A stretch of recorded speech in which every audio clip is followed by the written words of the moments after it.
Every now and again, particularly in London, I often have this feeling of, wow, I'm in the future, it's here. It's not necessarily a pleasant feeling. It's modernity as imagined by J.G. Ballard, only it's real. But we're here to meet somebody who maybe wants a slightly different kind of London. He's running for office under the banner of Take Back the City. Hi. I haven't been here for 25 years, and I come back, it's like the 21st century on steroids. Oh, that is exactly what it is. 25-year-old Amina Gichinga is standing for election in the East London constituency where she grew up. She's part of Take Back the City, who aren't so much a party as a new political start-up. We're trying to bring politics to the people. We're trying to make it accessible. We are saying that the way that politics is done at the moment is wrong. It doesn't engage with people that are affected by the issues. Take back the city! Yes. Hallelujah. I mean, no. Hallelujah. Excuse me being blunt, but this is the sort of bollocks you get in the new economy. White collar factory, what's that mean? Urban campus, a flexible workspace. It's like magnetic poetry. God knows what that is. All of J.G. Ballard's nightmares brought to life. It's a lovely, vibrant city, and I'm pleased to be a Londoner, I guess. So if you can find a way of living in rich, wealthy London, you think it would work for you, in other words? IT developer. Are you making ends meet? Yeah, but I live outside London. Couldn't afford a place for the family to grow. Same as Simple me. as that. Same as me. People used to move to London and think, I will now spend the rest of my life here. Kind of doesn't seem to be an option, I guess, for my generation. This is Old Street, what some people think of as Silicon Roundabout. Byword, really, for London as a futuristic, successful, wealthy city. Right, we're going to go with the flow of modern London and get an Uber. So you work in another job as well? Yes. What's your other job? I run the shop. Sounds like every moment you're awake, you're working. Yes. That's true. How are you finding living in London? It's hard, it's not easy, bro. They've got rid of all the black people and all of the Trustafarians are here. Why is that? Peace.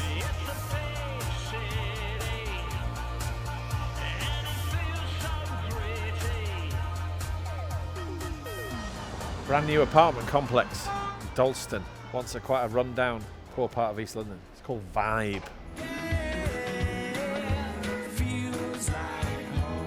What do you think of that? Vibe. Fantastic. Do you? Super. Could you afford to live in it? No. We're off to watch Take Back the City put together their manifesto. Like the money paying for their campaign, the ideas and demands have been crowdsourced across London. This is a political event, but it's a very unorthodox political event. You get a sense of that straight away. Very few people in London can afford what they classify as affordable. We're talking about rent controls over there, and those people are talking about work and over time introducing a citizen's income. It's all very sort of futuristic, interesting ideas that are being talked about really passionately here. And you know you're in the future when you come to places and people sit in circles and one of them's frantically taking notes and everybody's participating.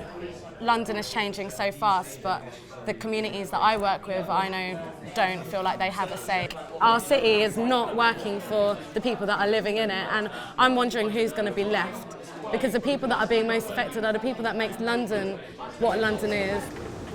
All the time in London, these tensions around housing and inequality and the cost of living reach ahead somewhere or other. There's almost a permanent story. This place is its latest manifestation, Butterfield's 2 streets in Walthamstow. And it's now suffering the effects of London's crazy property market and its overheating economy. These people are right at the front line of something in a quiet back street, the outer edge of northeast London. It's odd.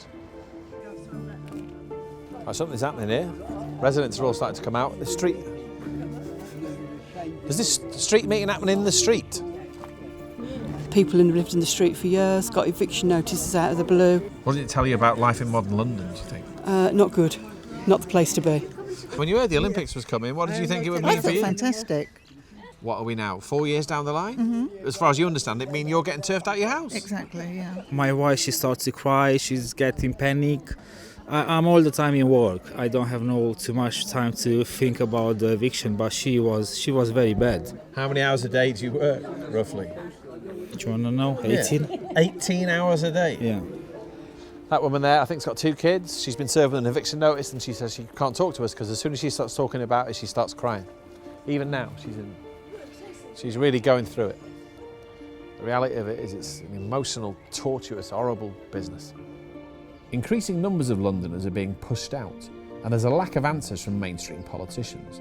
Both things lie at the heart of why Take Back the City is doing what it's doing.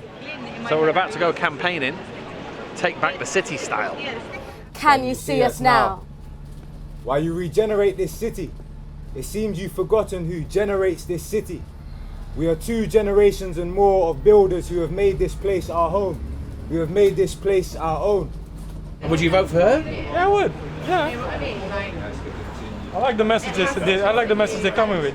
I don't only want you to read extensively, I want you to come on board. Do you know what I mean? Like, can you come on the buses with us? Can you talk to people? Well, I can, but I'm just getting to know of this. Yeah. Well, I'm just putting it out there, right? Because we need action now. I recognise you. Thank you so much. That is what the revolution looks like, folks. Well, in over 10 years of political journalism, I can't really imagine just about all the candidates, MPs, MSPs, councillors I've met, having it in them to get on a bus and stand up in front of a random collection of people on public transport and give it some. I mean, we live in an era, let's not forget, where political campaigning is so tightly controlled, you know. Somewhere around here is the campaign HQ of Sadiq Khan, London's mayoral candidate. Not exactly in among the nitty-gritty of London. We didn't really want to come back to Westminster, but here we are. There's a few things I'd like to ask Sadiq about what he's been saying about housing and his claim that this election ought to be a referendum on housing. And also the fact that he's taking thousands of pounds in donations from property developers. I'd also like to ask him about the somewhat mixed record of certain Labour councils when it comes to matters of gentrification. But for the last few weeks we've been trying to get in touch with him and his organisation, and this is what's happened. But I'm not wanting to write a profile. I don't want to write a profile piece. We're trying to do some serious, in-depth coverage. Hi, John. Still trying to make progress on this. Got a bit delayed, but give me a call at the end of the day. No progress, no progress, no progress. Instant call diversion now. Madness. You don't take it seriously when you hear the Labour candidate for mayor bang on about housing and inequality and a London for Londoners and all that. I don't take it seriously, because if he was serious, why is he taking all his campaign money from property developers? Some of it. The fact that he got his money from them speaks volumes to me about how serious he is about changing this. So we will dance on buses, smile on trains, and lift our voices and our fists for change. Would you vote for something different? Yeah, but the thing is it going to change something? We're going to go out of our way to vote, and then our party's not going to come in power, and even if it does come in power, what you said before isn't what you're doing. Exactly. You know, if you're passionate about it, you'll do something about it. You'll make the change. Yeah. But it can't just be me.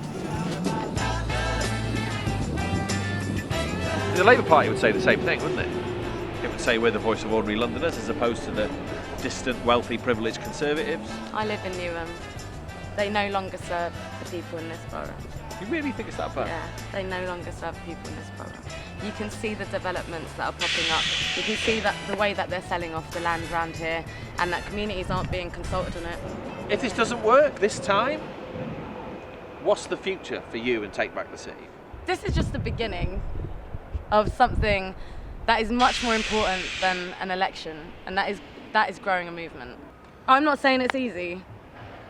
Worthwhile things rarely are. Yeah. We live in the era, let's face it, of sanitised, stage-managed politics.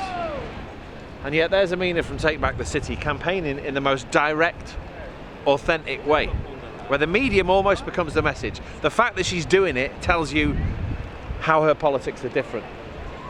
She might not win a seat this time, but it's not really about that. Just the fact that they're there and they've got something to build on. And the whole thing, given that it's about politics, makes me feel much better about being a political journalist. The council approved the recommendations from the People panel a few months ago now. This might not look like the crucible of a new political movement, but that's what it is.